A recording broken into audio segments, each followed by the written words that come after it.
Students, आज का हमारा टॉपिक है reproduction in Riccia. Riccia genus की स्पीशीज दो तरह से रिप्रोड्यूस कर रही हैं। One way is vegetative reproduction and second is sexual reproduction. सबसे पहले डिस्कस करते हैं वेजिटेटिव रिप्रोडक्शन। होता ये है कि ये रिक्सिया है, मेन प्लांट बॉडी उसका, इसकी ये जो मेन प्लांट बॉडी है इसमें से मोस्टली जो पार्ट होता है ये या तो इससे ऊपर वाले जो ब्रांचेस हैं उनसे सेपरेट हो जाता है या तो ये डेड एंड डिके हो जाता है। एज ए रिजल्ट ये सेपरेट हो जाती हैं और इन ब्रांचेस की जो टिप होती हैं वो टूटीपोटेंट उस पे सेल्स होते हैं, जिस वजह से वो टिप्स फर्दर ग्रो करती रहती हैं इनसे सेपरेट होके भी। वो पेरेंट प्लांट जैसा ही एक नया प्लांट डेवलप कर लेती हैं। इस प्रोसेस को कहते हैं हम फ्रेगमेंटेशन। ये जो ब्रांचेस सेपरेट हुई हैं, ठीक है, पेरेंट प्लांट से, इनको हम नाम देते हैं फ्रेगमेंट्स का। सेकंड है एडवेंटिशियस ब्रांचेस।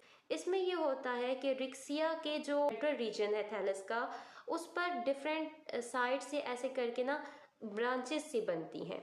ऐसे ये जो ब्रांचेस होती हैं ये पेरेंट प्लांट से कुछ टाइम ग्रो करने के बाद कट ऑफ हो जाती हैं और ये जो ब्रांचेस होती हैं बिल्कुल पेरेंट जैसा एक नया रिक्सिया प्लांट डेवलप करती हैं। और रिक्सिया फ्लूशियंस एक स्पीशी है जो कि एडवेंटिशियस ब्रांचेस जिसमें देखी गई हैं।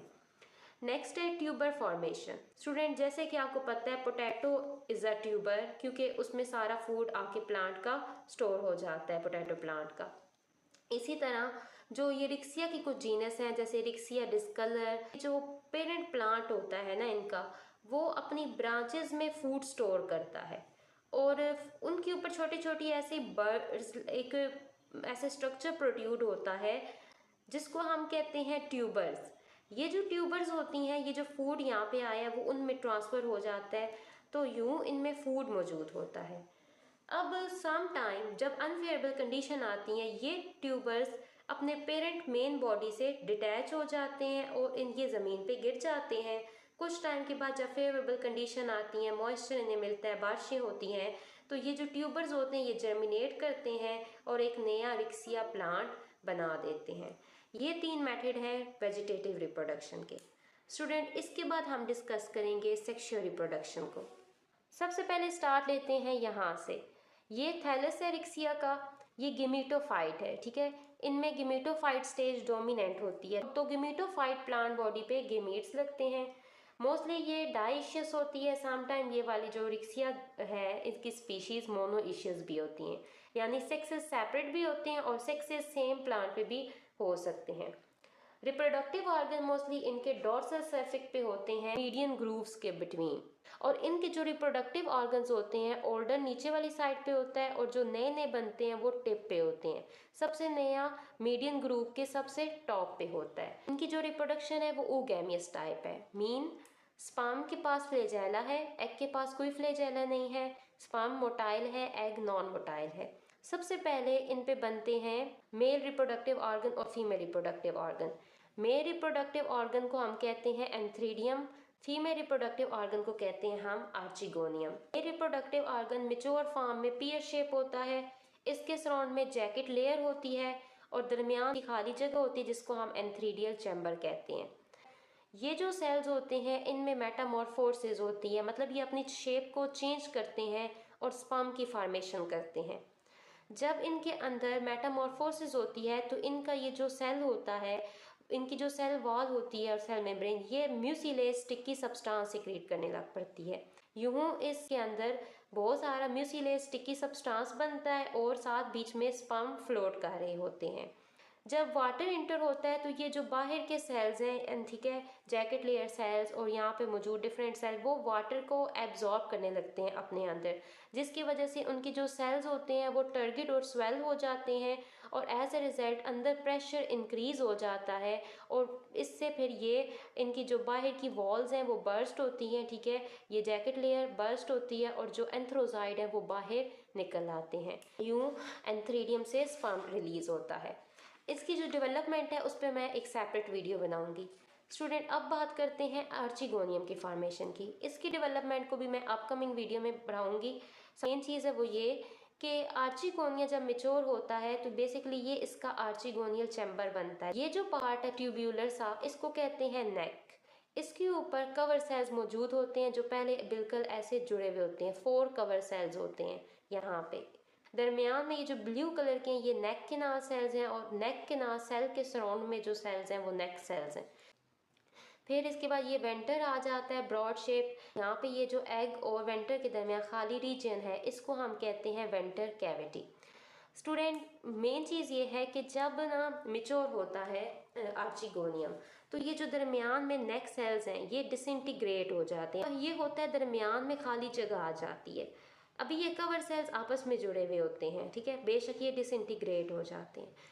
जब यहाँ पे दरमियान में खाली जगह बनती है तो एग के अलावा ये सेल्स और ये जो बाहर दो सेल्स हैं वेंटर वॉल सेल्स, मतलब म्यूसिलेज स्टिकी सब्सटेंस सिक्रीट करने लग पड़ते हैं। जब यहाँ पे बहुत सारा म्यूसिलेज स्टिकी सब्सटेंस आ जाता है, बाहर से ना वाटर भी इंटर होने लग पड़ता है। तो खाली जगह होने की वजह से वाटर इंटर होता है, फिर ये सारे स्वेल होते हैं, ठीक है।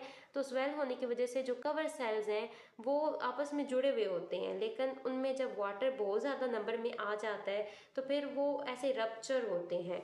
इस वजह से ऊपर से फिर कवर सेल बर्स्ट होती है और ये सारा जो स्ट्रक्चर है का ओपन हो जाता है। स्टूडेंट, जैसे ही ये रप्चर होता है तो यहाँ से जो इन्होंने म्यूसिलेज सब्सटेंस बनाया हुआ है वो बाहर की तरफ रिलीज होता है। उसमें एक सब्सटेंस होता है मेलिक एसिड। वो जब बाहर की तरफ रिलीज होता है तो वो कीमोटेक्टिकली स्पर्म को सिग्नलिंग देता है कि यहाँ पे एग मौजूद है, और स्पर्म इसकी तरफ अट्रैक्ट होता हुआ वाटर की मदद से यहाँ पे आ जाता है। मोस्टली ये काम बारिशों के दिनों में होता है, ठीक है। जब बारिशें होती हैं तो उन दिनों में दरमियान में रिक्सिया प्लांट के छोटे ग्रूव्स होते हैं, उनमें वाटर स्टोर हो जाता है और वो फिर फर्टिलाइजेशन करवाता है इनकी। तो फिर एंथ्रोजाइट एग में इंटर होते हैं और एग को फर्टिलाइज कर देते हैं। ये दोनों हैप्लाइड हैं, तो हैप्लाइड हैप्लाइड डिप्लाइड जाइगोट बन जाता है। आपने ये जो सारा पढ़ा, ये सारी गेमेटोफेटिक जनरेशन जा रही थी। जाइगोट जैसे ही है तो डिप्लाइड हो जाता है, तो मतलब यहाँ से स्पोरोफेटिक जनरेशन स्टार्ट हो जाती है। This is first cell stage of sporophytic generation. Zygote जो है वो रेस्टिंग स्टेज पे नहीं जाता, वो डिवीजन शुरू कर देता है। नेक है और ये वेंटर है। स्टूडेंट, ये जो वेंटर है इसके सेल्स ना और फर्दर डिवीजन स्टार्ट कर देते हैं और यहाँ पे 2 लेयर्स बना देते हैं। वो जो 2 लेयर्स यहाँ पे बनती हैं वेंटर सेल से, उनको हम नाम देते हैं कैलिप्ट्रा का, ठीक है। इनके सराउंड में कैलिप्ट्रा बन गया। जो जाइगोट होता है वो भी अंदर डिवीजन करना लग पड़ता है। सबसे पहले वो क्या करता है, वो ट्रांसवर्स डिवीजन करता है, यानी कि ये जाइगोट है ऐसे डिवीजन करेगा हॉरिजेंटल, तो इस तरह बन जाता है 2 सेल स्टेज में। फिर वो वर्टिकल डिवीजन करता है, 4 सेल स्टेज में आता है, फर्दर डिवीजन करता है ऐसे वर्टिकल ऑक्टेंट 8 सेल स्टेज में आता है। सेल स्टेज के बाद इरेगुलर डिवीजन शुरू कर देता है, यानी कि वर्टिकल भी, डायगोनल भी, हॉरिजेंटली भी, और 20 to 40 सेल स्टेज स्ट्रक्चर बनाता है। स्टूडेंट, तो फिर कैलिप्ट्रा वॉल तो इसके प्रोटेक्शन के लिए आती ही है, जबकि जो अंदर जाइगोट है वो भी 2 लेयर्स में डिवाइड हो जाता है। जो बाहर की पेरिफेरल लेयर्स होते हैं उनको हम नाम देते हैं एम्फीथीसियम का, और जो अंदर वाली साइड पे होते हैं उनको हम कहते हैं एंडोथीसियम।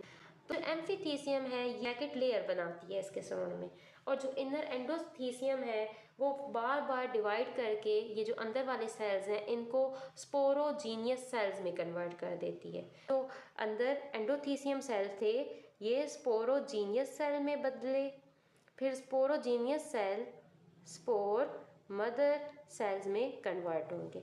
अब स्पोर मदर सेल्स जो हैं उनमें जब मेयोसिस होती है तो वो क्या बनाते हैं, स्पोर्स बनाते हैं। स्टूडेंट, जब ये स्पोर मदर सेल्स मेयोसिस करते हैं तो ये 4 स्पोर्स बनाते हैं, ठीक है। और इसको 4 जो स्पोर्स बनते हैं इनको हम कहते हैं टेट्राड। इनके सराउंड में एक वॉल मौजूद होती है प्रोटेक्टिव, जो इनको प्रोटेक्ट कर रही होती है। आफ्टर सम टाइम जो अंदर जैकेट लेयर है वाटर को एब्जॉर्ब करके ये टर्गर होकर ये रप्चर हो जाती है और यूं यहाँ से ये डिसइंटीग्रेट हो जाती है। डिसइंटीग्रेट होने के बाद ये स्पोर्स बाहर निकल आते हैं। ये अपने गिर्द 3 तरह के प्रोटेक्टिव लेयर्स बनाते हैं। फर्स्ट लेयर को हम कहते हैं एक्सोस्पोरियम, ये थिन होती है।